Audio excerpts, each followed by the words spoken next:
मु नखरापुर J36 गदाधर पड़ा eighty कौन पे आस्ते मेडिकल मु आसती कौन कि मुझे जाइली आमर गोटे ओला ड्यूटी जाइली चंद्रशेखरपुर से बैक करके मुझे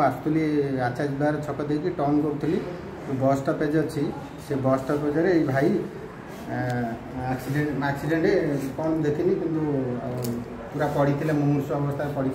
पाखे भाई जनक थे कि बहुत लोक से रुंड हो देखुले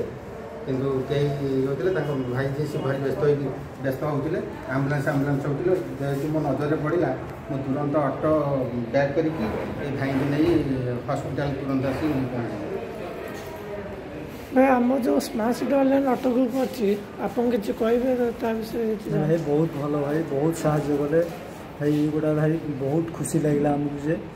माने smart city auto online auto ये बहुत माने हेल्प कले बहुत भाई भल लगे।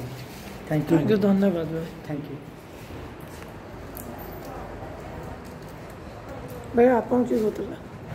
मु नखराजन लीडर करी और भाई जो मेसेज करते मु मेसेज शुणिकी माने तत्क्षणात लेट न करके तुरंत आसिक जगह पर आसिक पहुँची और देखी कौन सब घटना जगह तो देखुच भाई तो आसिक अधा आधि सब ट्रिटमेंट सैला और खाली फाइनाल रही डॉक्टर देखापी डॉक्टर देख सारापर आम बाहर जीवु ठीक अच्छे भाई जय जगन्नाथ जय जगन्नाथ।